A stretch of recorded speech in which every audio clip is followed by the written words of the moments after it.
The Dark Scrolls. In the cold of a late 15th century dawn, a cry rose within Winchester, a city that had long been entwined with the legends of kings. The year was 1486, and England was still fragile, trembling after decades of fratricidal struggle in which dynasties had bled each other until the land itself seemed weary of crowning new sovereigns. Yet in that hour, as bells tolled from the cathedral and the court of Henry VII announced the birth of a son, hope gathered like mist over the Thames. The child was named Arthur, and the choice was no accident. To a kingdom scarred by civil war, the name evoked the golden myth of Camelot, a promise that stability, justice, and heroic kingship might return under the Tudor rose. The chroniclers record the event with reverence, as though the very fabric of destiny had been rewoven by the infant's first breath. For Henry VII, newly seated on a throne won at Bosworth Field, the boy represented more than personal joy. He embodied legitimacy, a living argument against rival claimants, and an assurance that the dynasty would endure. From the earliest descriptions, Arthur was wrapped in symbolism. The court heralds crafted genealogies that traced his blood back to both the Lancastrian and Yorkist lines, stitching together the wounds of civil conflict. His very existence was presented as reconciliation made flesh. The pageants staged for his baptism drew heavily on chivalric imagery. Banners of St. George, processions echoing Crusader triumphs, music borrowed from tales of knightly valor. It was as though the boy had been summoned not merely to reign, but to fulfill prophecy. Even the city of Winchester was chosen deliberately, for it was long claimed to be the site of King Arthur's legendary court. What the chronicles whisper, however, is that expectation of destiny can weigh heavily upon the frail body of a child. As he grew, Arthur was placed under the stern eye of tutors who viewed him less as a boy and more as a vessel of the kingdom's suor vival. He studied Latin, Greek, theology, and the intricacies of diplomacy with a vigor that astonished some observers. Letters from those years describe a youth of rare intelligence, courteous and grave in manner, far older in bearing than his tender years. He was praised for piety, for diligence, for embodying the model of a Christian prince. Yet there are traces, hidden between the lines, of his fragility. Some remembered him as thin, often pale, and inclined toward sickness. Others hinted that the weight of expectations forced him into solemnity, robbing him of the laughter that should have belonged to his childhood. Whether these impressions reflect truth or the distortion of hindsight is uncertain, but they foreshadow the brief and tragic arc his life would follow. In the late 15th century, the balance of Europe hung on dynastic marriages. Princes were pawns and architects of alliances alike, and Arthur's hand in marriage was a matter of continental consequence. From his early, liliest years, plans were drawn to bind him to Catherine of Aragon, daughter of Ferdinand of Aragon and Isabella of Castile, whose union had forged a rising Spanish power. Such an alliance would gird England with formidable strength, positioning the Tudors against France, and lending them legitimacy in the eyes of Christendom. Negotiations stretched across years, parchment after parchment filled with promises, dowries, and intricate clauses that spelled out the future of nations. Arthur himself was little more than a shadow in these discussions, a name and a signature that bore the hopes of two monarchies. By the closing years of the century, Arthur was styled as Prince of Wales, and dispatched to Ludlow Castle, the traditional seat from which heirs learned the practice of governance. There, amidst the cold stone walls and the bleak winds of the Welsh marches, He presided over a council that prepared him for kingship. Records from Ludlow describe his courtesy, his command of languages, and his seriousness beyond his age. He received ambassadors, read dispatches, and was treated by courtiers as if he already wore the crown. Yet behind the ceremony, the boy's health remained the subject of quiet concern. The harsh climate of Ludlow, damp and unforgiving, did little to ease the anxieties of those who watched him shiver through winters.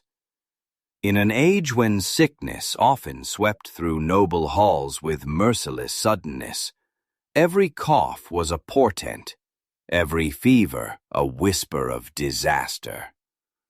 When at last Catherine arrived in England in 1501, the long-awaited marriage was celebrated with a splendor that dazzled even those accustomed to courtly extravagance.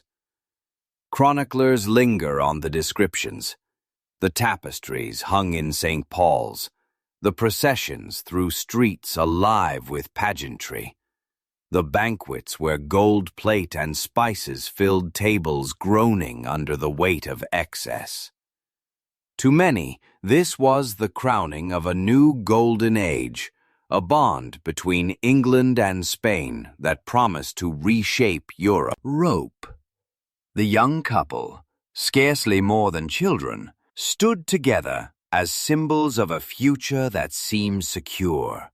Witnesses noted Arthur's courtesy, Catherine's grace, the solemnity with which vows were spoken. Yet the marriage bed, that most private of chambers, soon became the subject of speculation that would echo across centuries. The months that followed drew a veil of uncertainty. Arthur and Catherine retired to Ludlow, where the damp winds carried sickness. Within half a year, calamity struck. Arthur was seized by illness, sudden, consuming, and merciless. Some accounts speak of the sweating sickness, that mysterious plague which appeared in Tudor England and vanished as abruptly as it had come. Others suggest consumption, or weakness of the lungs, maladies hinted at by his fragile childhood. Still others, whispering from the margins, raise the possibility of poison, whether by accident or design. The records are vague, the testimonies conflicting, and in the silence that follows, they hear the sound of history closing a door. On April 2nd, 1502, Arthur Tudor was dead, scarcely 16 years old, leaving behind a widow, a mourning kingdom, and a question that has never been answered with certainty. What felled the prince upon whom the dynasty had been built? The grief of Henry VII and Elizabeth of York is recorded in stark terms. They had lost other children, but this blow struck deepest. The king, ever cautious and controlled, was said to have wept openly. Elizabeth comforted him with words that sound rehearsed, almost ritualistic. That they were still young enough to have more children, that God had granted them one son still, the boy Henry, who could inherit if nurtured carefully. Yet within weeks Elizabeth herself would be dead after childbirth, leaving the king alone, his dynasty fragile once more, and the weight of survival pressing down upon the younger son, who had not been destined to rule. Thus, from the death of Arthur, rose the path that would lead to VIII, a course of history none could have foreseen in that moment of mourning. But the tale does not end with the burial of a boy in Worcester Cathedral. In fact, the shadow of Arthur lingered, and in some ways became more powerful in absence than he had been in life. The question of his marriage, of whether it had been consummated, would ignite one of the most profound crises in English history. For when Henry, grown to manhood and crowned king, sought to discard Catherine in favor of Anne Boleyn, the fate of Christendom hinged upon the testimony of what had transpired in Arthur's bedchamber. Catherine swore before God that her union with Arthur had remained unfulfilled, that she came to Henry's bed untainted. Yet echoes of Arthur's own voice, boasting after his wedding night that he had been in Spain, cast doubt upon her claim. Whether those words were the swagger of a boy or the truth of experience, none could say. The ambiguity became a wedge, splitting England from Rome, shattering Christendom, and birthing a new church under the king's command. In the centuries since, historians have returned again and again to Arthur's brief existence, probing the scraps of parchment, the conflicting testimonies, the shadows left by those who had known him. Was he a frail boy, doomed from birth, a victim of sickness that no physician could prevent? Or was he more vigorous than legend suggests, cut down by plague or treachery before his destiny could unfold? Did he lie with Catherine? Or did death intervene before youth's bravado could be tested in truth? These questions remain unanswered, and perhaps they always will. Yet in the silence surrounding them lies the haunting power of his story. Arthur's life, though scarcely begun, altered the fate of kingdoms. By dying, he ensured his brother's rise. By leaving his widow unclaimed, he set in motion the crisis that would forever transform the faith of England. Thus, as the archivist's hand closes upon the brittle parchment, Arthur feels not the life of a forgotten prince, but the pulse of history itself. Arthur Tudor, Prince of Wales, is remembered less for what he achieved than for what he never lived to do. Yet the absence he left behind reshaped a nation, and through it, the world. The corridors of Worcester Cathedral still echo with the muffled prayers offered for the soul of the boy who was meant to be king. The coffin, draped in Tudor emblems and lowered into the earth with a ritual that seemed hurried compared to the weight of its significance, marked not only the end of a life, but the collapse of a carefully wrought design. A prince raised to embody reconciliation, a marriage arranged to anchor the dynasty, and a future that seemed secure, suddenly all dissolved into mist. The chroniclers write that the court, accustomed to feasts and ceremonies, fell into a hush that lasted weeks, a silence broken only by the pragmatic urgency of securing what remained of the royal line. The death of Arthur left a widow scarcely 16 years old. Catherine of Aragon, newly arrived from Spain, found herself isolated in a foreign land, her future shrouded in uncertainty. She was a princess of proud blood, the daughter of monarchs who had united a great kingdom across the Iberian Peninsula. Conquerors who had expelled Moors and Jews alike in the name of Christ. To see her widowed so swiftly, stripped of the role for which she had been prepared, was both a personal tragedy and a political embarrassment. England had promised her dowry, Spain had pledged its friendship, but the contract was suddenly a hollow parchment, with no groom to fulfill it. Catherine's letters from this period breathe both sorrow and defiance, yet much is lost between the lines. Her grief for a husband scarcely known, her fear of being discarded as a pawn no longer useful, her determination to cling to dignity when the very ground beneath her seemed treacherous. The English court, meanwhile, looked upon the younger son with new eyes. Henry, only 10 years of age, had not been destined for the crown. His upbringing was lighter, his education less encumbered by the demands of governance, his presence in court more a symbol than a necessity. Now, suddenly, he was the heir apparent.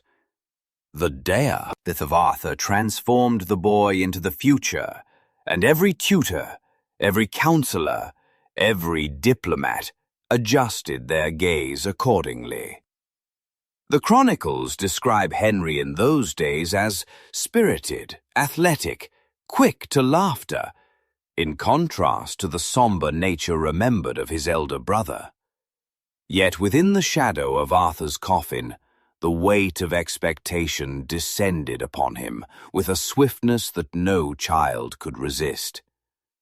At the heart of the storm lay the question of Catherine.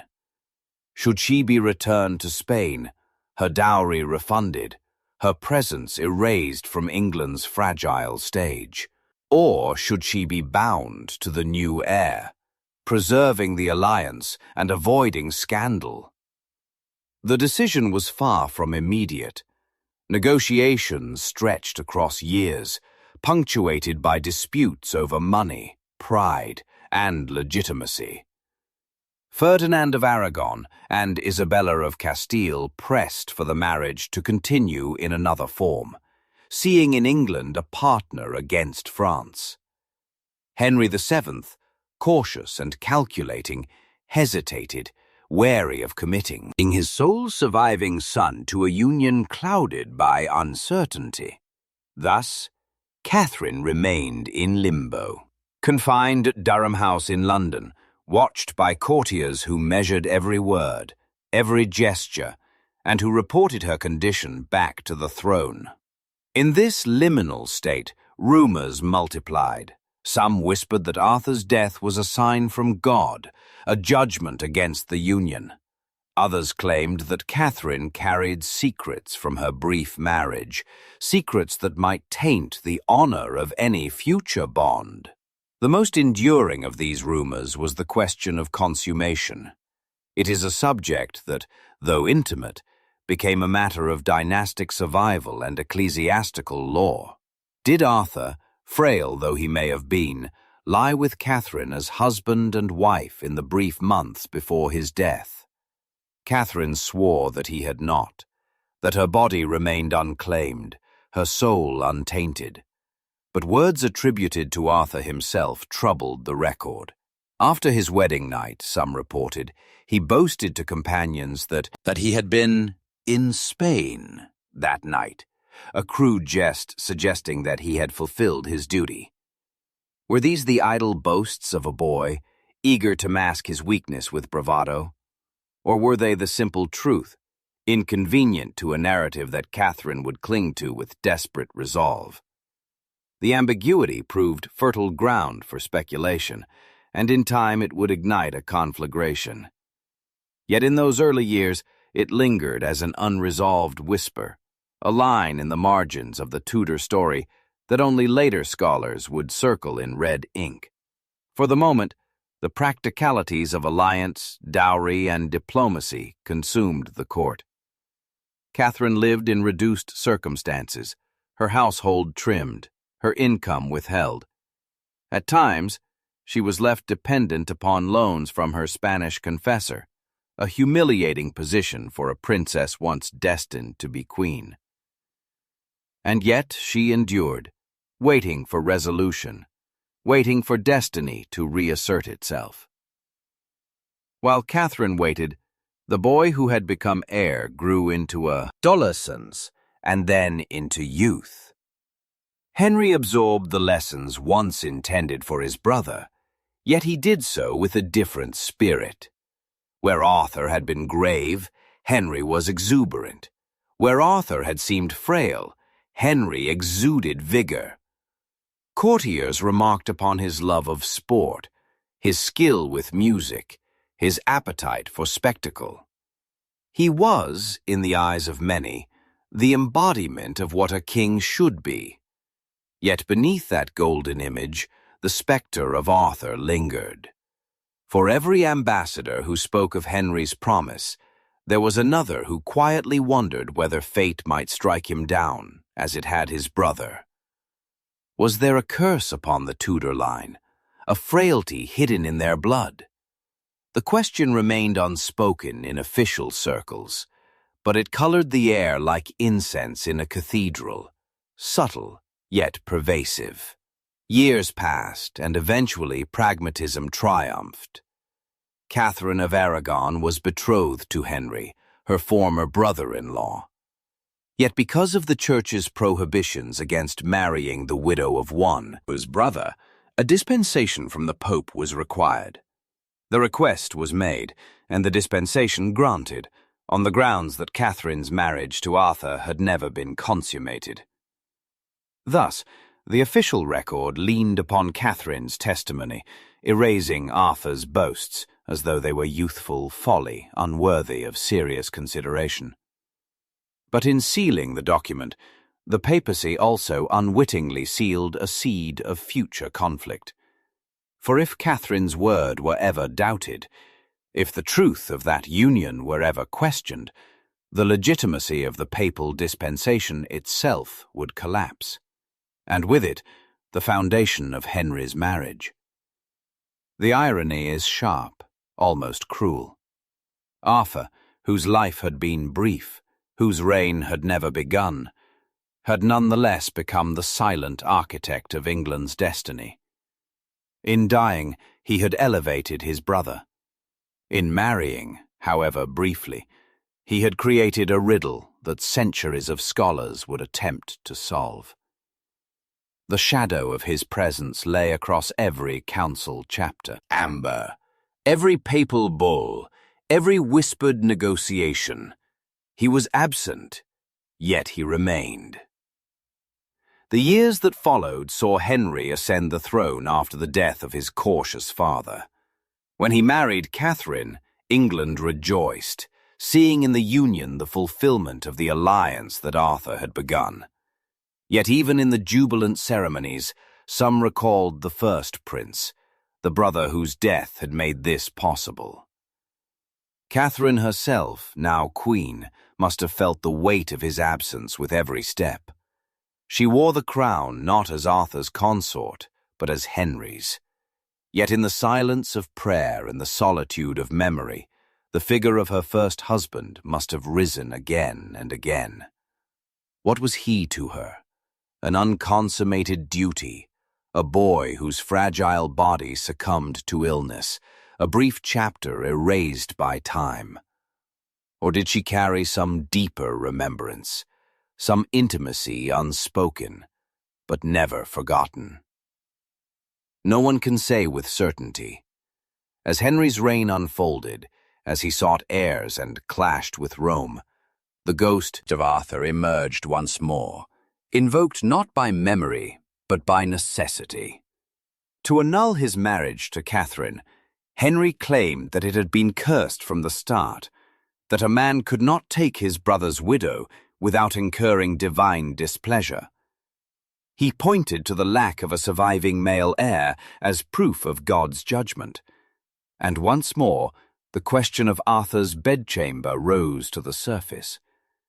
If the union had been consummated, then the papal dispensation was invalid, the marriage unlawful, and Henry free to remarry.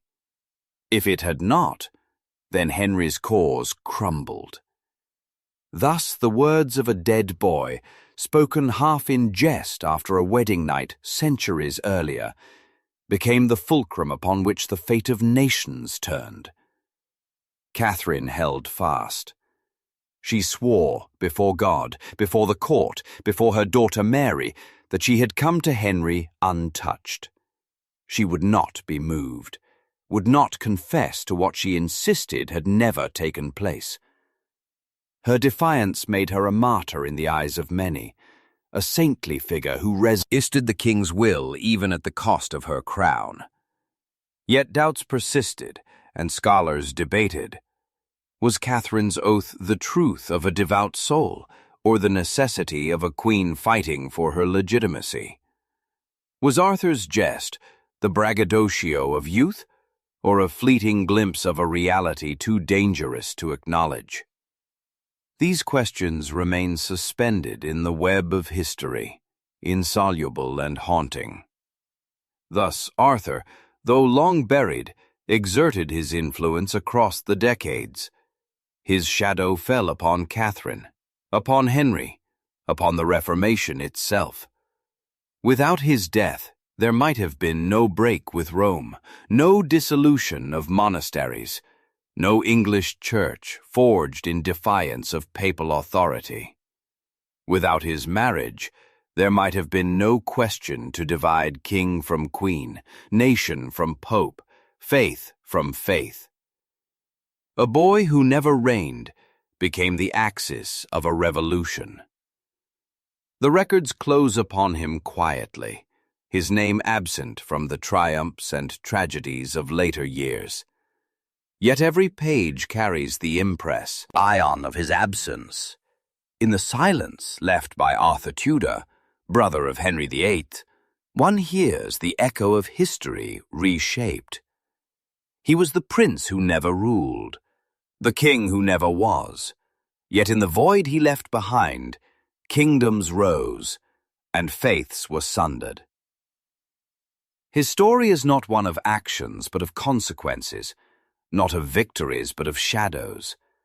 And those shadows still linger, stretching across the centuries, unresolved, whispering questions that no archivist, no historian, no priest has ever fully answered. The reign of Henry VIII began with pageantry, tournaments, and a flood of hope. Yet beneath the gilded surface lay the shadow of his brother. The marriage to Catherine of Aragon was celebrated as the fulfillment of an alliance that Arthur had once been destined to seal. England rejoiced, Spain rejoiced, and for a time, it seemed as though history had conspired to repair what had been broken. But the absence of a male heir gnawed at the foundation of this union. Catherine bore children, yet most were lost in infancy. Only one daughter, Mary, survived into girlhood, a bright and promising child, but in the eyes of contemporaries, insufficient to secure the Tudor line. Each miscarriage, each stillbirth, was interpreted by Henry not as chance or nature's cruelty, but as divine rebuke. And in searching for the cause of this punishment, the king's gaze turned backward, to the figure of Arthur.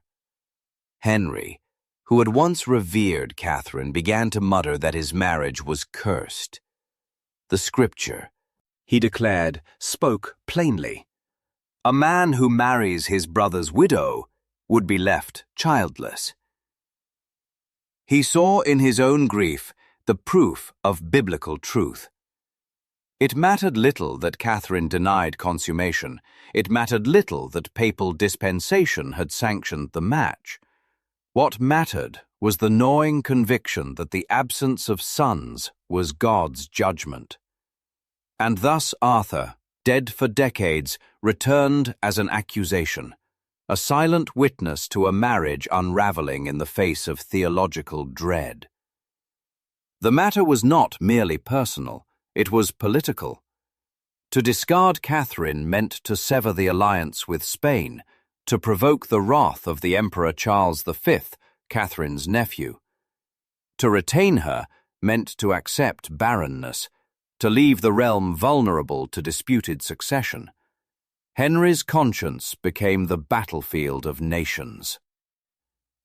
And so began the search for annulment, a process that dragged papal authority, imperial power, and the memory of Arthur Tudor into a vortex of debate. At the heart of this storm was a single question, one that no living man could answer with certainty. What had transpired in the bedchamber of Ludlow Castle between Arthur and Catherine in the winter of 1501 to 1502? Catherine's word was steadfast. She swore that the union had never been consummated. She swore it before priests, before bishops, before the king himself. Her oath bore the weight of piety, and many were moved by the conviction in her voice. Yet others remembered Arthur's jest, that boast of having been in Spain, uttered with youthful bravado after his wedding night. If those words bore truth, then the papal dispensation had been founded on falsehood, and Henry's marriage was indeed unlawful. If not, then the king's argument collapsed. Never before had a boy's boast, preserved by rumor across decades, held such power to divide kingdoms. The trial that followed was a spectacle of solemnity and passion. In the great halls of Blackfriars in 1529, cardinals and bishops convened as judges, while courtiers thronged to witness the Queen defend her honor. Catherine, regal in her bearing, knelt before the king and declared with unwavering voice that she was his true wife, joined in lawful matrimony, and that her marriage to Arthur had been no marriage at all. She invoked God as her witness, and the court trembled at the weight of her words. Henry, in contrast, spoke of conscience, of divine law, of his fear that his soul would be damned if he continued in sin. The spectators saw not merely a legal dispute, but the collapse of a marriage, the unraveling of a dynasty. The papal court hesitated, caught between the pleas of Henry and the demands of Catherine's nephew, the emperor. Delays multiplied, judgments were deferred, and the case lingered in a haze of indecision. Henry's impatience grew into fury. If Rome would not act, he would act himself. Thus the path toward schism began, not with doctrine, not with reformers, but with the ghost of Arthur Tudor, whose presence in Catherine's pause. It made the king's conscience unquiet. The Reformation in England, though clothed in the robes of theology, was born of this dispute. Henry declared himself the supreme head of the church within his realm, severing ties with Rome. Monasteries fell, shrines were destroyed, the authority of the Pope cast aside. And still, beneath all the thunder of reform, one hears the quiet riddle of Arthur. If Catherine's word had been believed without question, if Arthur's jest had been forgotten, would Henry have dared such a break? If Arthur had lived to reign, would the very fabric of English faith have been torn? These questions haunt the narrative, as though his absence were itself a presence, shaping decisions long after his body had turned to dust. Catherine's fate grew harsher as the king's passion for Anne Boleyn deepened. Cast aside, denied her title, she clung to the dignity of a queen and the certainty of her innocence. She never confessed, never yielded, never allowed her first husband's shadow to condemn her. To the last, she proclaimed that she had been Arthur's wife in name only. Her refusal to bend made her a figure of tragedy and devotion, admired by many, feared by others, and hated by those who saw her as an obstacle to Henry's desires. In her solitude, one imagines her thoughts returning to that winter in Ludlow, to the boy she had wed, to the fever that had carried him away. Did she relive those brief months, searching for meaning? Did she hear again the boast that had caused such ruin and curse it as a lie? Or did she know the truth and choose silence for survival? The record is mute, the answer lost. Anne Boleyn rose, but she too would fall. Her blood spilled upon the Tower Green, her marriage declared void, her child Elizabeth left to navigate the storm. And in the wake of Anne's death, Henry married again and again and again, seeking the son that Catherine had never provided. Only with Jane Seymour did he find his male heir, the frail boy Edward, whose reign would be brief. And still, in the genealogies and disputes, in the questions of legitimacy and succession, Arthur's name whispered from the margins. For if Catherine's marriage to him had been consummated, then Mary, her daughter by Henry, was illegitimate. If it had not, then Henry's conscience had been deceived. Thus every claim to the throne bore the weight of that ancient uncertainty, the ambiguity of a bedchamber no living soul could describe. Scholars debated, theologians argued, and yet the question remained suspended. Was Arthur too weak, too ill to consummate his marriage? Did Catherine speak truth in her defiance, or did she craft necessity into testimony? Was Henry driven by conscience or by desire for Anne? The chronicles preserve all versions, yet endorse none, and so the shadow of the prince endures, not as a figure of action, but as a mystery unresolved. It is tempting to imagine a world in which Arthur lived. Would he have reigned with moderation, guided by piety and gravity that marked his youth? Would Catherine have borne him heirs, securing an unbroken alliance with Spain? Would England have remained loyal to Rome, untouched by the convulsions of reform? In that alternate world, perhaps monasteries would still stand, shrines still glow with candles, the faith of centuries unbroken. But history chose otherwise, and in choosing, it carved the fate of nations. By the time Henry grew old, swollen and embittered, haunted by the ghosts of wives and friends alike, Arthur's memory had faded from daily speech. Yet it remained inscribed in the very structure of the kingdom he left behind. The Church of England, the divisions of Europe, the succession of Elizabeth, all bore the imprint of a boy's brief marriage and untimely death. In the irony of history, Arthur became more powerful in absence than he could ever have been in life. For a king rules a nation, but a shadow can shape centuries. Thus, when one reads the chronicles, when one unseals the brittle parchment of that age, Arthur emerges not as a forgotten prince, but as the fulcrum upon which the fate of England turned. His silence in the grave became a voice that altered kingdoms, his frailty a force that shattered faiths.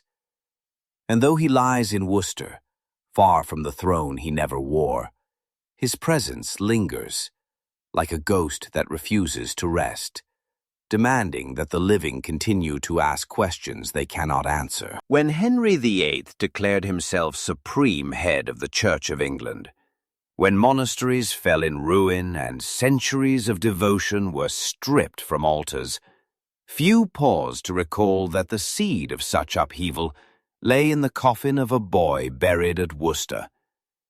Yet, if one examines the chain of consequence, the line is unbroken. Arthur's death left Catherine a widow, her marriage to Henry founded upon papal dispensation, and the doubts that haunted Henry's conscience became the lever that pried apart an entire realm from Christendom.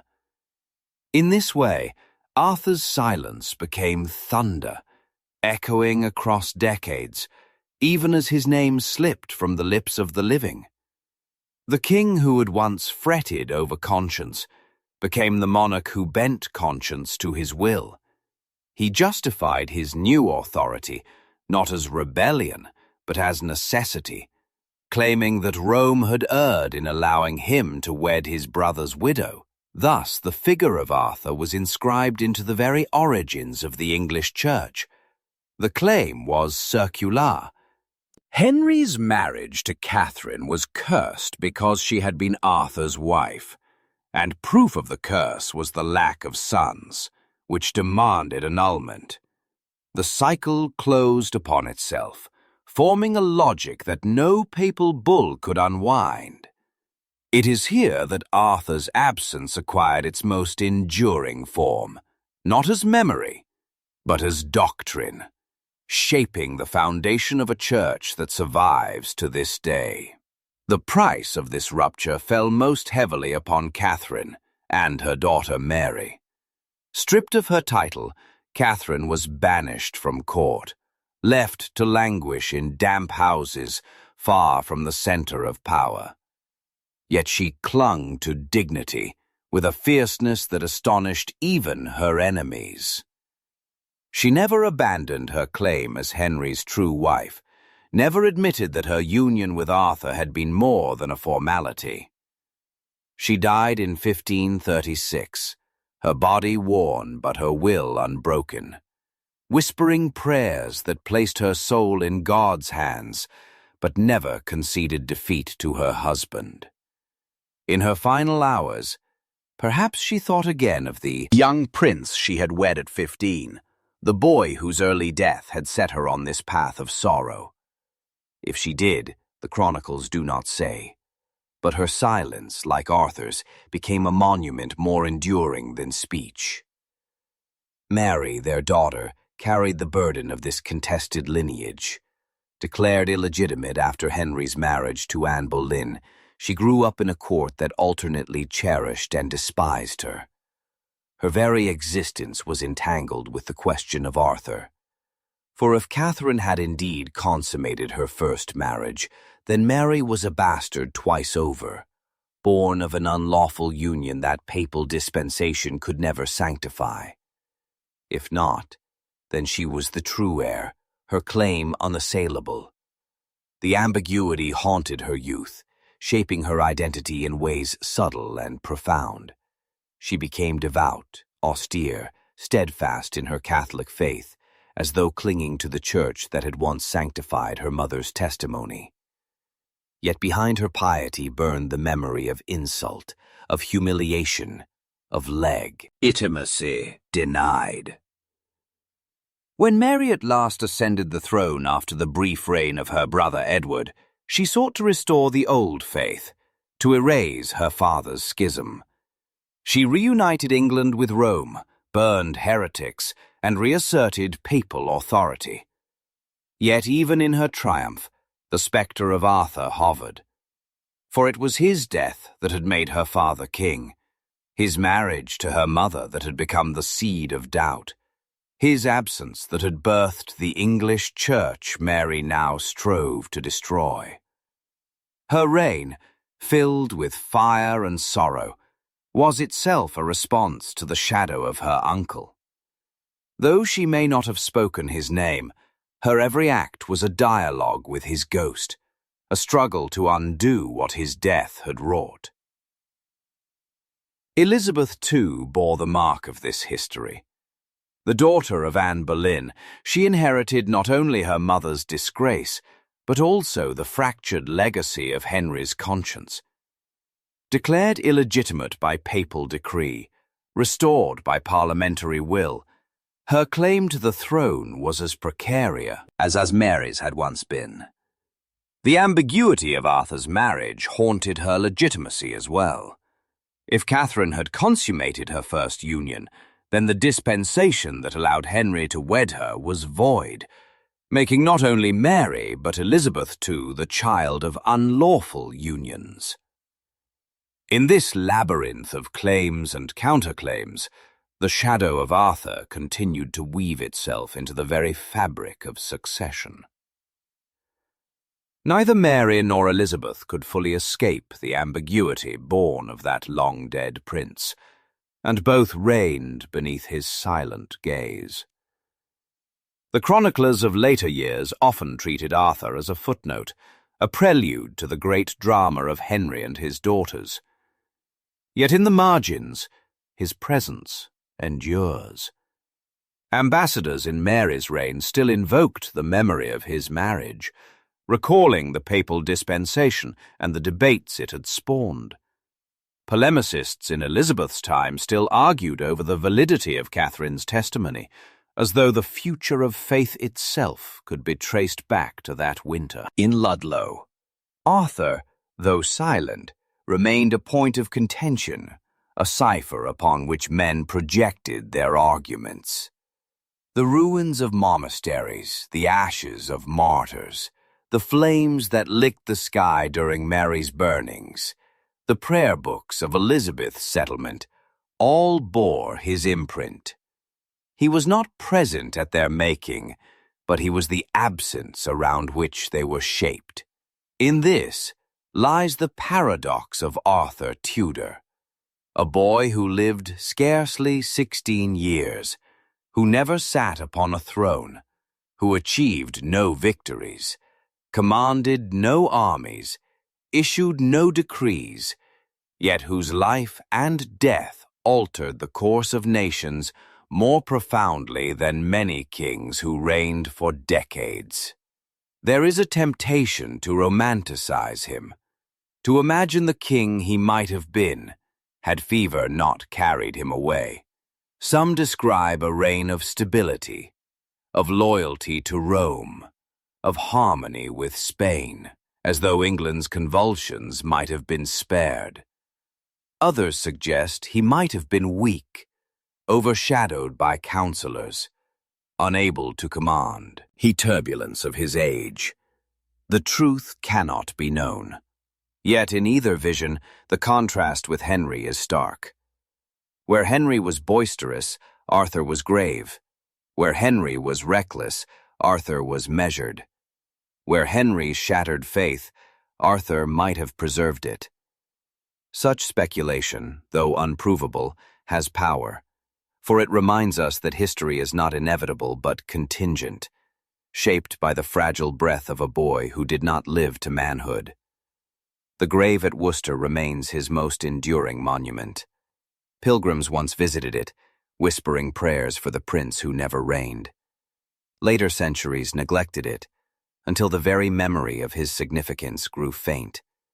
Yet for those who unroll the chronicles, who sift through the brittle parchment of his time, the grave is more than stone and dust. It is the pivot of history, the place where England's fate turned. Standing before it, one feels not merely sorrow for a life cut short, but awe at the enormity of consequence that flowed from that sile. Arthur's story, then, is less about what he did than about what others did in his absence. Catherine swearing before God, Henry tearing his conscience upon Scripture, Mary clinging to Rome, Elizabeth forging a settlement. All these figures moved within a drama he had set in motion by dying too soon. He was the still point around which their storms revolved. And so, though chronicles may close their pages, though kings and queens may lie beside him in richer tombs, Arthur remains. His ghost is not the shade of a forgotten prince, but the haunting presence of what might have been. The eternal reminder that the fate of kingdoms can hinge upon the fever of a child, upon the boast of a boy, upon the silence of the dead. In the centuries that followed the reigns of Henry's children, the memory of Arthur Tudor seemed to recede into the dim corners of history. Yet absence is not silence, and in many ways the prince who never reigned has remained more enduring than those who wore the crown. His life, brief as a candle guttering in a draught, altered the structure of kingdoms, and his shadow has lengthened across the centuries, stretching from the stone vaults of Worcester to the debates of scholars and the imaginations of the curious. The Elizabethan age, triumphant in its vision of a Protestant England, seldom invoked Arthur directly, yet he remained an unspoken thread in the fabric of legitimacy. Elizabeth's claim to the throne was contested by Catholics, who held that Henry's marriage to Catherine of Aragon had been valid, and thus Mary was the rightful heir. Others argued that both Mary and Elizabeth were illegitimate, their claims corrupted by the ambiguity of Arthur's marriage. In pamphlets, polemic, and whispers at court, his ghost persisted, a silent arbiter whose absence made every succession uncertain. Elizabeth herself never spoke of him at length, yet the settlement she crafted, balancing Protestant doctrine with ceremonial continuity, bore the mark of the religious rupture that his death had set in motion. In this sense, Arthur was present in the compromises and tensions of a kingdom that still struggled to reconcile itself with the shadow of its past. As the Stuart dynasty rose, the figure of Arthur slipped further into the background. The great conflicts of the 17th century, civil war, regicide, the struggle between parliament and crown, seemed to drown out the memory of a boy long dead. Yet among antiquarians and chroniclers, his name was never wholly lost. Manuscripts preserved accounts of his marriage, his death, and the trial that had shaken Europe. Each time the question of legitimacy arose, each time theologians debated the validity of papal dispensations, the figure of Arthur surfaced again, like a half-submerged stone in a restless river. His story was never finished, because it was never fully explained. The 18th and 19th centuries, with their fascination for genealogy and medieval revival, rediscovered Arthur anew.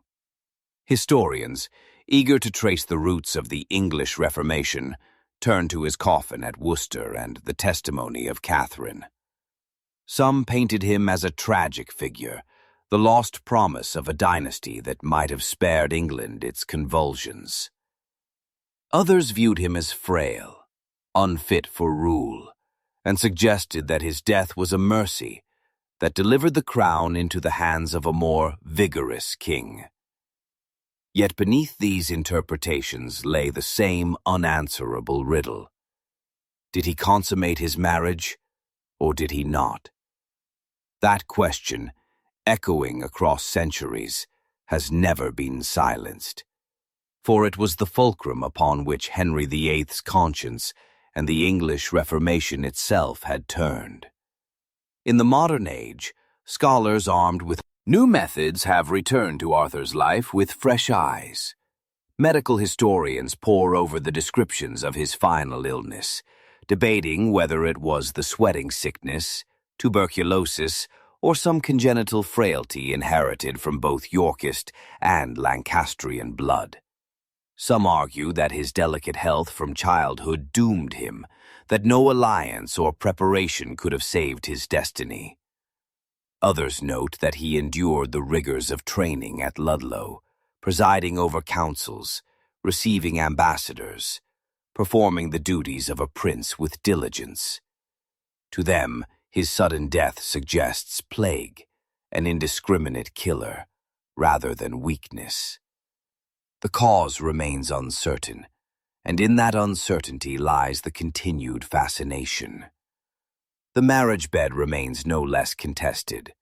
Letters, chronicles, and ambassadorial reports are sifted and resifted, each line scrutinized for hidden meaning. Catherine's oath, repeated with solemnity, convinces many that she spoke truth, that she would not perjure her soul before God.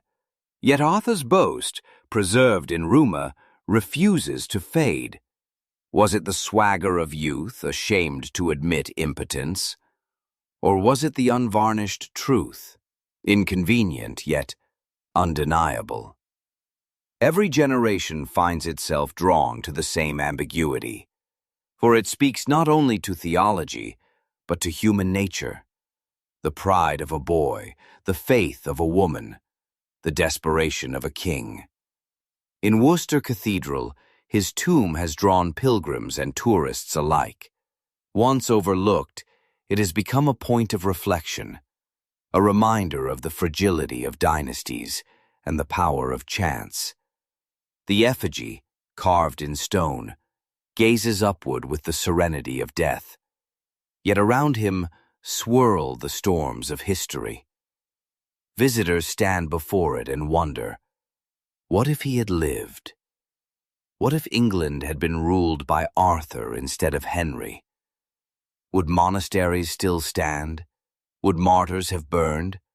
Would Elizabeth's golden age have dawned? These are questions that can never be answered, yet the act of asking them keeps his story alive. Arthur's legacy endures, not in deeds but in consequences. He is remembered less for who he was than for what he caused by not being. His silence shaped the Reformation. His absence shaped the succession. His ghost shaped the conscience of kings. In this sense, he belongs not merely to the Tudor story, but to the broader narrative of Europe. For the schism he helped ignite altered the balance of power across the continent. From Germany to Rome, from Geneva to Madrid, the echoes of his death resounded, though none spoke his name. And so the archivist, unrolling the final parchment of his life, finds less a biography than a haunting. The record begins with prophecy and expectation, moves through marriage and sudden death, and culminates in debates that shook the world. Yet at the center remains an enigma. Arthur Tudor was the son of Henry VII, the brother of Henry VIII, the husband of Catherine of Aragon, the uncle of Mary and Elizabeth. And yet he was also none of these, for his life was too brief to define him by relation alone. He was a prince raised to embody reconciliation, and in dying, he fractured the unity he had been born to preserve. His legacy is paradoxical. He is both forgotten and unforgettable. Forgotten in the sense that his reign never began, his deeds never recorded, his victories never celebrated. Unforgettable in the sense that his absence defined the fate of a nation. His silence echoed louder than words. His shadow stretched longer than any king's crown. He reminds us that history is not shaped solely by those who act, but also by those who are prevented from acting, by lives cut short, by possibilities denied. In the end, Arthur Tudor remains a question more than an answer. A coffin in Worcester, a boast in the corridors of Ludlow, an oath sworn before God, a conscience torn upon Scripture. These fragments are all that remain. From them, generations have built narratives, theories, and debates, each seeking to resolve the irresolvable. Perhaps that is why his story endures. For in a world hungry for certainty, Arthur offers only mystery. And in mystery lies the power to haunt. As the final sheet of parchment is returned to its chest, as the archivist closes the lid upon the dust of centuries, one truth remains. Arthur Tudor, Prince of Wales, though long dead, is not silent. His voice is heard in the fractured churches of England, in the tombs of kings and queens who bore his shadow, in the questions that scholars still whisper. He was the boy who never reigned, yet he reigns still, in absence, in memory, in consequence. His crown was never placed upon his head, but upon the world itself fell the weight of its emptiness. Thanks for watching. Subscribe for more.